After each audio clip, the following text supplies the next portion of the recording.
is a single digital item. And when one person's using it, another person can't be using it. So we do have to buy multiple digital copies of books when we buy them. And so if you want to do a search in Overdrive, digital downloads, to just find out what's available right now to download on your device, you want to click the little box at the bottom that says only show titles that are available right now. But if you do want to place a hold, it's a really easy process. It's basically just like placing a reserve. Has anybody ever placed a reserve on a book before and waited for it because it's brand new? I bet most of you have, right? And so all you do is just click place a hold, and you put in your email, and Digital Downloads will email you when it becomes available for you, and you have 48 hours to go into your digital account and check it out onto your device. So there are some options there, but you know, it's just like when you have to reserve a brand new title at the library and wait for it a little while. Sometimes you have to do the same with a digital copy. Okay, well, if you're looking for content and you want to know where to get it, there's some content that's just for you because you own a blank. So if you happen to own a Kindle, you can go to the Amazon, to the Kindle store, and that content there is just for you because you own a Kindle. Some of it's free, some of it's going to cost you some money, but that is the place where you can get content just for your device. The same with the Nook, the Barnes & Noble Nook books and the children's Nook books, and they have a magazine collection there. Those are all just for owners of the Nook. And then there are some apps out there that allow you to download ebooks from these apps that aren't specific. For example, this is not the Overdrive app for your iPad or iPhone, but there's an iBooks app that you can get in the App Store for your Apple device, or Stanza, another one that you can get for your Apple device. And it's basically just going to your App Store on that particular device and looking for ebook apps to be able to download some ebooks that way. Or if you have an Android, there's a couple different ebook apps for those. So one thing that's really nice about the book reader for Android is that it has the flip effect. So it's one of the very few apps for Android that allows you to actually, you know, when you slide, it puts the pages back and forth, just like a regular reading experience. Okay, so there's a lot of free content in Project Gutenberg.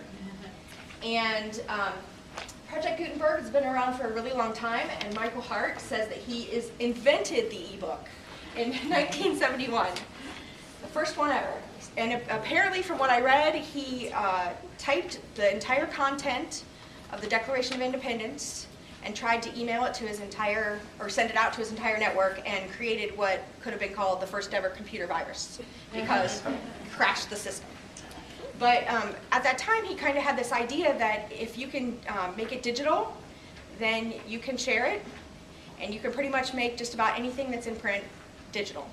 So anything from Project Gutenberg can be freely downloaded, and there's no fee or registration. They are completely free.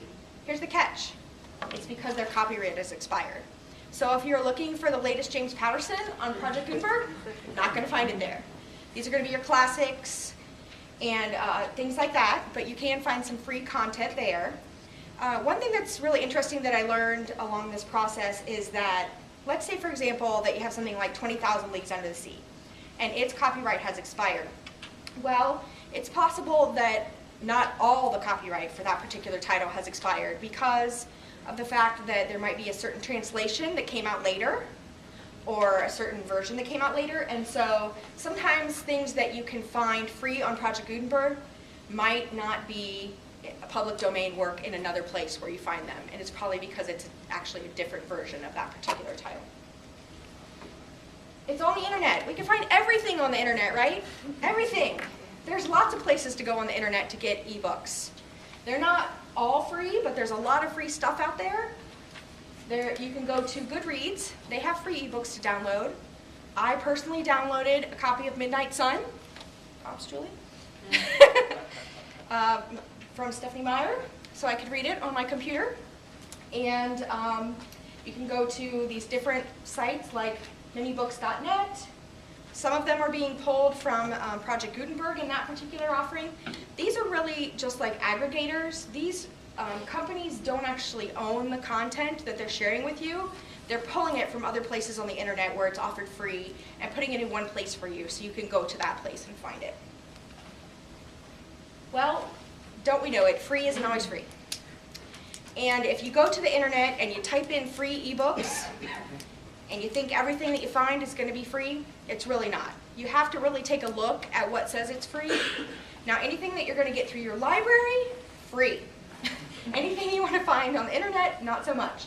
So if you do happen to download these apps that they have for some of these devices, like the B&N e-reader or the Kindle for Android app, those are going to offer some free titles, but they're for consumers. They're trying to make a buck. So those apps are free to download, but once you get in there, to actually download most of the titles, you're going to have to pay for the title. And then you go to, the first hit when you type in free ebooks from Google is freeebooks.net. And there they are. They're all free. The whole front page says free, free, free. Then you go and you read the specifics about this site, and it basically says that you can get your PDFs for free, but if you want to read an EPUB book, you have to register and pay a fee. So it's limited content that's free. And if you dig any deeper, you're going to have to go ahead and pay a fee. Feedbooks.com, any public domain books are free, all the other ones aren't. So as far as free ebooks out there on the internet, it's very limited what you're going to find. If you want to find really great, new, popular books for free, go through your library. Okay. Does anybody have any questions for me? Yes, ma'am. I haven't downloaded a book yet. How do you get it back?